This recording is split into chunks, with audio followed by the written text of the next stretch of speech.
going to do something a little different than I normally do on my channel, but that's because I felt like making cookies, and my grandma's recipe that she used to make is the one I have.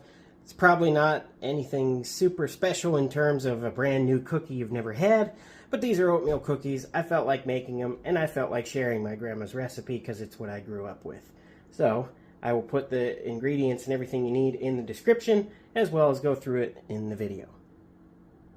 Alright, first a quick breakdown of what you're going to need. 2 cups flour, 2 eggs, large, 1 teaspoon salt, 2 cups quick cooking oats, 1 teaspoon of baking soda, 1 cup of sugar, 1 cup semi-sweet chocolate chips, 1 cup firmly packed brown sugar, ½ cup butter softened, ½ cup Crisco. I am not going to be adding the chocolate chips because I don't like the conflicting textures, and I don't really like milk chocolate. So, I'm skipping over that. You can add them. There is an option, which I say is not an option. It says you can add ½ cup raisins instead of or in addition to chocolate chips. No, you cannot. Raisins ruin everything. They're gross. And this one I might actually do. Add a ½ cup of chunky peanut butter. So, the first step is to combine all ingredients except oats and chocolate chips. The first ingredient being 2 cups of flour. So I've got my 2 cups of flour. Next up, you're going to want 2 large eggs. I am going to crack them in a separate bowl because the last thing I want to bite into, aside from raisins, is eggshell in my cookie.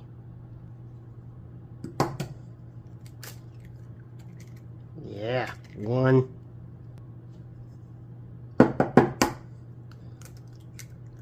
2. Successful. Although those cloudy parts in it are a little disturbing. Got our 2 large eggs in there. Next up is 1 teaspoon of salt. Only had ½ teaspoon, so I did 2. 1 teaspoon of baking soda. I don't know if anybody else remembers, but I thought they used to have like a little metal thing that you could pull. Maybe that's just salt, I don't know.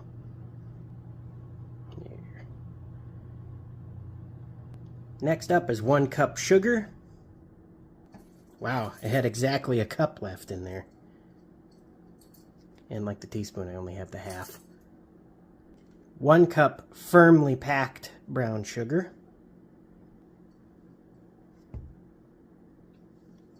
Plop. A ½ cup butter softened. ½ cup is going to be 8 tablespoons of butter, so 1 whole stick. I prefer the salted butter, but this is all I had on hand. I put mine in the microwave for about 40 seconds. ½ cup Crisco, and again, just like the butter, this one has a marking for the exact ½ cup though, but it's 8 tablespoons.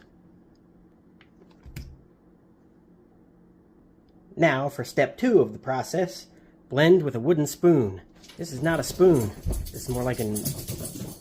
Well, there goes the cat. This is more like an oar or a paddle or something. I don't know what this is called, but it's not a spoon, but it's wood and it'll work.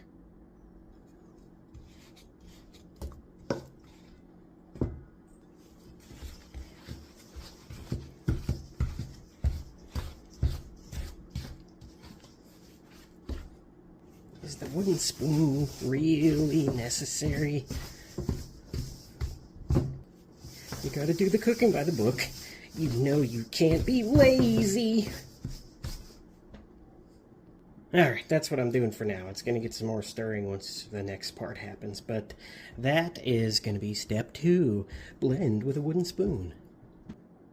The next step here, step 3, is stir in oats and chocolate chips. Or you could use butterscotch morsels, classic milk chocolate, Premier white chocolate, some Martin Nagrubs if you are a hive lord in the world of Heroscape, or raisins. Ha! No, you can't. Don't add raisins. They're gross. You don't hate your friends or family that much. Don't do it. Or yourself. Whatever you choose to add or not add, just remember that it is a full cup of whatever additives you do. Unless you're doing the peanut butter, then it's a ½ cup. And chunky, although I usually do not like chunky peanut butter, chunky is preferred here. And also, I don't usually like natural peanut butter because it gets that weird oil that's all gross and you gotta stir back in. Jif does not do that as far as I can tell. And it is delicious. Now my half cup spoon that I have is gonna come in handy. As well as this thing. Nice.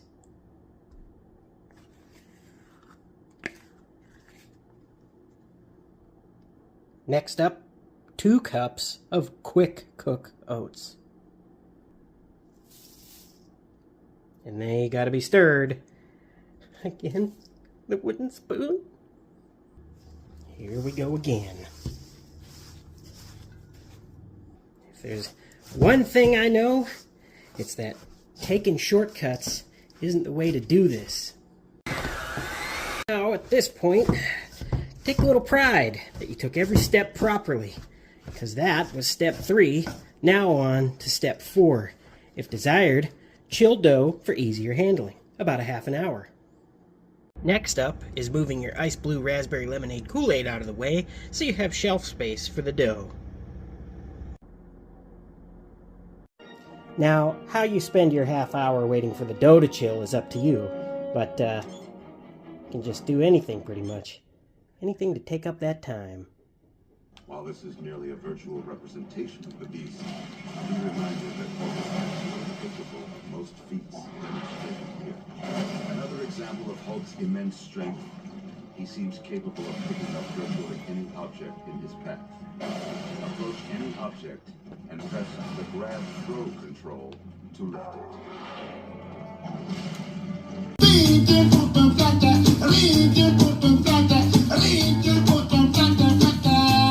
Next up is step 5, shape into balls using rounded teaspoon for each, about the size of a walnut in a shell.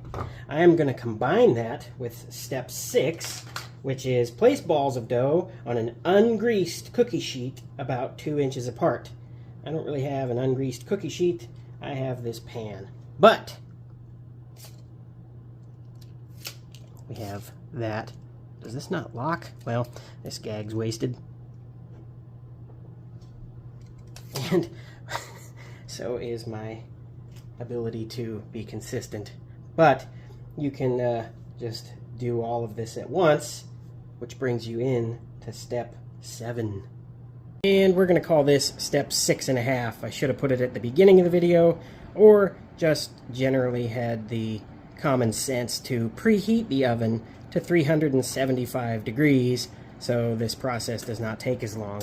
But before we get into step 7, which the recipe weirdly says bake at 373 degrees, I don't think there is an oven that does that, and if it does, it's probably very expensive to get that fine tuning of a temperature. Mine goes to 375, so we're doing that. And I know my oven needs cleaned off. There we go, preheated, and now you'll be baking your cookies for 10 to 12 minutes at 375 degrees. Now, while step 7 is going, I'm going to add in a step 8 because it is the kind and proper thing to do. Clean up your mess. Don't leave a mess for someone else. Take the time to clean it. You made it. You might as well get rid of it. I don't really condone eating raw cookie dough because it did have raw eggs put in there with weird milky white parts of it, but I can't really stop you if you want to try the dough. And how you spend your time waiting for the cookies to cook will be up to you. I'm going to do a little reading myself. And now my first batch is done, and they are cooling, and they're really tiny. So yeah, bite size. And there you go.